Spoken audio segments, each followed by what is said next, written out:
வீட்டில் உள்ள பொருள் வச்சு எப்படி சாஃப்டாக ரொம்ப ஹெல்த்தியான ஒரு குழி பணியாரம் எப்படி செய்யலான்னு பார்க்கலாமா? அதுக்கு 1 கப் புழுங்கல் அரிசி, 1 கப் பச்சரிசி, கொஞ்சமாக வெந்தயம் சேர்த்து ஒரு 4 மணி நேரம் அரிசியை ஊற வச்சுக்கோங்க. நான் கிரைண்டரில் தண்ணி தெளித்து தான் அந்த அரிசி மாவு அரைச்சிருக்கேன். அது இந்த பதத்தில் இருக்கணும். இதுக்கு கொஞ்சமாக உப்பு, ஏலக்காய் தூள் ரெண்டுத்தையும் சேர்த்துட்டு சர்க்கரையை கரைச்சி சேர்த்துக்கோங்க. கொஞ்சம் ஹீட் பண்ணி ஆற வச்சு அதை சேர்த்துக்கோங்க வடிகட்டி. இப்போ வந்து நான் 8 மணி நேரம் இந்த மாவை புளிக்க வச்சுருக்கேன். புளிக்க வச்சா இந்த கன்சிஸ்டன்ஸில் மாவு இருக்கும். இப்போ நான் ஒரு பணியாரக்கல்லில் நெய் ஊற்றிட்டு இப்போ இந்த மாவை ஊற்றிக்கிறேன். பாருங்கள் எவ்வளோ சாஃப்டாக எப்படி சூப்பராக திரும்புதுன்னு சொல்லிட்டு.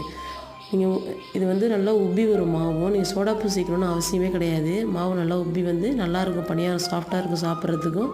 நான் அடுத்தடுத்து ஊற்றுறேன் பாருங்கள். சூப்பராக இருக்கும் பணியாரம், நல்லா ஃப்ளஃபியாக நல்லாயிருக்கும் சாப்பிட்றதுக்கு உங்களுக்கு. நீங்கள் இந்த ரேஷியோவில் ட்ரை பண்ணி பாருங்கள். பிடிச்சிருந்தா சேனலை சப்ஸ்கிரைப் பண்ணுங்கள். பணியாரம் சுட்டு அசத்துங்க.